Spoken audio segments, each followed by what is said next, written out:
जो आज का हमारा लेक्चर है वो है anther and pollen culture. Anther and pollen culture की जो स्टार्टिंग है वो 1951 में डब्ल्यू टुलेक नाम के एक साइंटिस्ट ने की थी। इन्होंने जिंकागो बायलोबा नामक प्लांट के पॉलन ग्रेन का यूज़ कर कर पॉलन कल्चर किया था। इन्होंने इससे हैप्लॉइड प्लांट डेवलप करने में सक्सेस नहीं पा पाए, लेकिन इन्होंने हैप्लॉइड कैलस को डेवलप कर लिया था। इन्होंने ये इसलिए किया था क्योंकि जो जिंकागो बायलोबा प्लांट है वो एक इंडेंजर स्पीशीज़ है, यानी कि एक संकटग्रस्त पौधा है जो जिसका जो ओरिजिन है वो चीन है, लेकिन ये जापान में भी पाया जाता है। तो इसलिए इन्होंने इसका पॉलन कल्चर करके न्यू प्लांट को डेवलप करने की कोशिश की थी। जिंकागो बायलोबा एक जिम्नोस्पर्मिक प्लांट है, राइट। तो अब मूव करते हैं नेक्स्ट स्लाइड पर। इसके बाद 1964 में S Guha and S C Maheshwari, S Guha यानी कि शिप्रा गुहा और एस सी महेश्वरी सतीश चंद्र महेश्वरी, ये दोनों लोग इंडियन बॉटनिस्ट हैं। यूनिवर्सिटी ऑफ दिल्ली में इन्होंने सबसे पहले एंजियोस्पर्मिक प्लांट यानी कि धतूरा इनॉक्सिया का यूज़ करके उस पॉलन कल्चर किया था। इंडियन साइंटिस्ट के द्वारा प्लांट टिश्यू कल्चर के फील्ड में की हुई एक इम्पॉर्टेंट डिस्कवरी मानी जाती है। अब मूव करते हैं नेक्स्ट स्लाइड पर। इस स्लाइड में पढ़ेंगे एंथर कल्चर के बारे में। एंथर कल्चर के लिए सबसे पहले हेल्दी प्लांट को सेलेक्ट करते हैं, उससे फ्लावर बड को आइसोलेट कर लेते हैं। इसके बाद इससे हम एंथर को आइसोलेट करते हैं मैकेनिकल मेथड यानी कि फोर्सेप की हेल्प से हम एंथर को आइसोलेट कर लेते हैं। अब हम इस एंथर का स्टरलाइजेशन एंड जो इसका फिलामेंट होता है उसे रिमूव करते हैं। स्टरलाइजेशन में सोडियम हाइपोक्लोराइड का यूज़ होता है। इसके बाद इसे टैप वाटर से वॉश करते हैं, इसके बाद डिस्टिल वाटर से वॉश करते हैं और इसका जो फिलामेंट होता है उसे फोर्सेप की हेल्प से रिमूव कर लिया जाता है। इसके बाद जो हमारे पास ये एंथर आ चुके हैं, इस एंथर को एमएस कल्चर मीडिया में ट्रांसफ़र कर दिया जाता है। ट्रांसफ़र करने के बाद इससे कैलस का डेवलपमेंट होता है। कैलस के बाद एम्ब्रियो बनता है और एम्ब्रियो से हैप्लॉइड प्लांट बन जाता है। हैप्लॉइड प्लांट को कोलकाइसिन ट्रीटमेंट के द्वारा डिप्लॉयड प्लांट में कन्वर्ट किया जा सकता है। ये एक इसका इंपॉर्टेंट पॉइंट है। एंथर कल्चर के द्वारा हम हैप्लॉइड प्लांट बना सकते हैं, लेकिन अगर हमें हैप्लॉइड प्लांट से डिप्लॉयड प्लांट बनाना है तो कोलकाइसिन ट्रीटमेंट का यूज़ किया जाता है। तो अब मूव करते हैं पॉइंट के ऊपर। एंथर कल्चर के जो पॉइंट्स हैं ये वही बताए गए हैं, जो उसके स्टेप्स हैं वही हैं ये। सबसे पहले क्या आता है, सेलेक्ट द हेल्दी प्लांट। सबसे पहले हेल्दी प्लांट को सेलेक्ट करते हैं। Collect the flower bud, flower bud को जो होते हैं कलेक्ट कर लेते हैं हेल्दी प्लांट से। उसके अलावा जो थर्ड पॉइंट है वो है collect the anther with filament, यानी कि जो फ्लावर बड होती है उससे एंथर को आइसोलेट करते हैं जिसमें फिलामेंट लगा हुआ होता है। और जो फोर्थ है वो है surface sterilisation. Surface sterilisation sodium hypochlorite द्वारा किया जाता है।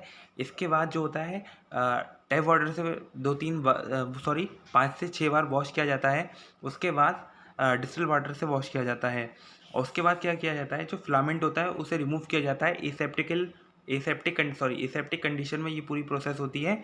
उसके बाद क्या किया जाता है, सिक्स्थ स्टेप में क्या है, जो ये एंथर जो हमने एंथर जो आइसोलेट कर लिया है, फिलामेंट हटा लिया है जिसका, उसको एमएस कल्चर मीडिया में ट्रांसफ़र कर दिया जाता है। जब ट्रांसफ़र कर दिया जाता है एमएस कल्चर मीडिया से में, तो इससे कैलस डेवलप होता है और कैलस से हैप्लॉइड प्लांट बन जाता है। अब हैप्लॉइड प्लांट हमारा बन गया है, उसको कोलकाइसिन ट्रीटमेंट दिया जाता है जिससे कि वो डिप्लॉयड प्लांट में कन्वर्ट हो जाता है, क्योंकि एंथर कल्चर के द्वारा हम केवल हैप्लॉइड प्लांट बना सकते हैं।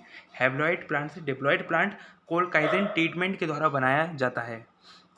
अब आता है पॉलन कल्चर। पॉलन कल्चर भी एंथ में, इसमें क्या करते हैं, सबसे पहले जो हेल्दी प्लांट है उसे सेलेक्ट कर लिया जाता है, उससे फ्लावर बड को आइसोलेट कर लेते हैं। अब इन फ्लावर बड से एंथर को मैकेनिकल मेथड द्वारा निकाल लिया जाता है। इन एंथर में फिलामेंट अटैच होते हैं। अब इन एंथर का स्टरलाइजेशन करते हैं। स्टरलाइजेशन में सोडियम हाइपोक्लोराइड का यूज़ होता है। इसके बाद इन्हें टैप वाटर से 5 से 6 बार वॉश करते हैं जिससे कि इस पे जो सोडियम हाइपोक्लोराइड के पार्टिकल हैं वो रिमूव हो जाएं। इसके बाद इसे डिस्टिल वाटर से वॉश किया जाता है। इसके बाद इसे एक लिक्विड मीडियम में ट्रांसफ़र कर दिया जाता है। इस लिक्विड मीडियम में इसकी इस लिक्विड मीडियम में इसकी प्रेसिंग की जाती है। प्रेसिंग की जाती है जिससे कि ये जो एंथर है इसमें जो पॉलन होते हैं वो जो हमारा मीडिया होता है उसमें आ जाते हैं। इसके बाद जो ये इसकी एंथर की जो डिब्रिश होता है, यानी कि इसकी जो वॉल होती है उसे रिमूव कराया जाता है फ़िल्टर के द्वारा। इसे फ़िल्टर कर लिया जाता है जिससे पॉलन सस्पेंशन बन जाता है। अब इस पॉलन सस्पेंशन को एमएस कल्चर मीडिया में ट्रांसफ़र कर दिया जाता है जिससे हैप्लॉइड एम्ब्रियो डेवलप हो जाता है, जिससे हैप्लॉइड एम्ब्रियो बनता है। ये हमारा हैप्लॉइड एम्ब्रियो बन चुका है।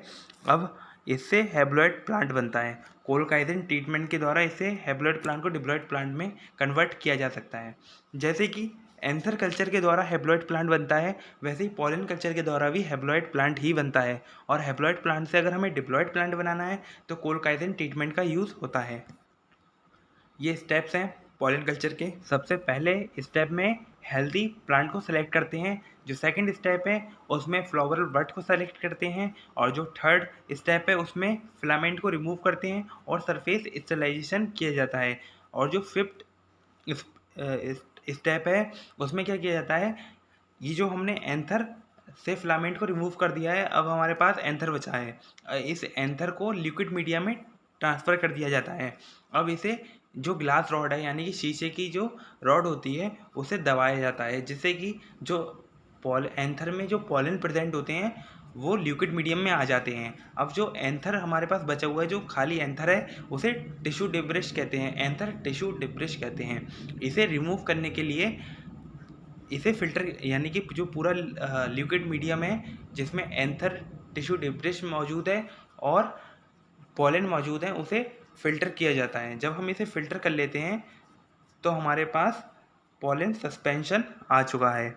इसे पॉलन सस्पेंशन कहते हैं। जो हमारे पास आया उसे पॉलन सस्पेंशन कहते हैं। अब इसे रीसस्पेंशन करते हैं यानी कि फ्रेश कल्चर मीडिया में ट्रांसफ़र किया जाता है। अब इसके बाद इसे एमएस कल्चर मीडिया में ट्रांसफ़र कर दिया जाता है पॉलन सस्पेंशन को, जिसके द्वारा एम्ब्रियो का डेवलपमेंट होता है और एम्ब्रियो से हैप्लॉइड प्लांट बन जाता है। इस स्लाइड में पढ़ेंगे application of anther and pollen culture के बारे में। जो पहला है वो है, जो पहला एप्लीकेशन है इसका वो ये है कि जो इंडेंजर स्पीशीज़ होती हैं यानी कि संकटग्रस्त जो पौधे होते हैं उनके कंजर्वेशन में इसका यूज़ होता है। क्योंकि जो संकटग्रस्त पौधे होते हैं उनके जो न्यू प्लांट डेवलप करने की जो क्षमता होती है वो नष्ट हो चुकी होती है या नष्ट होने के कगार पर होती है। तो इस हालत में वो न्यू प्लांट डेवलप नहीं कर सकते हैं, तो उनके पॉलन का यूज़ कर हम एक न्यू प्लांट डेवलप कर सकते हैं। तो इसमें एंथर कल्चर का यूज़ होता है। और जो सेकंड है डेवलपमेंट ऑफ हैप्लॉइड प्लांट को डेवलप किया जा सकता है। जो थर्ड है वो इंसेक्ट रेसिस्टेंट क्रॉप को डेवलप किया जा सकता है। इसमें राइस की वैरायटी डेवलप की जा चुकी है जो इंसेक्ट रेसिस्टेंट थी। ये मुख्य रूप से चाइना में डेवलप की गई थी। और जो नेक्स्ट है वो है salt tolerant plant. Salt tolerant plant को भी एंथर कल्चर के द्वारा डेवलप किया जा सकता है। और जो एंथर कल्चर के द्वारा हैप्लॉइड प्लांट बनता है, इस हैप्लॉइड प्लांट का जो यूज़ है वो साइटोजेनेटिक रिसर्च और रिसर्च एरिया, जितने भी रिसर्च एरिया है उसमें भी, प्लांट बायोटेक्नोलॉजी के रिसर्च एरिया में भी इसका यूज़ होता है। तो ये था हमारा एंथर एंड पॉलन कल्चर।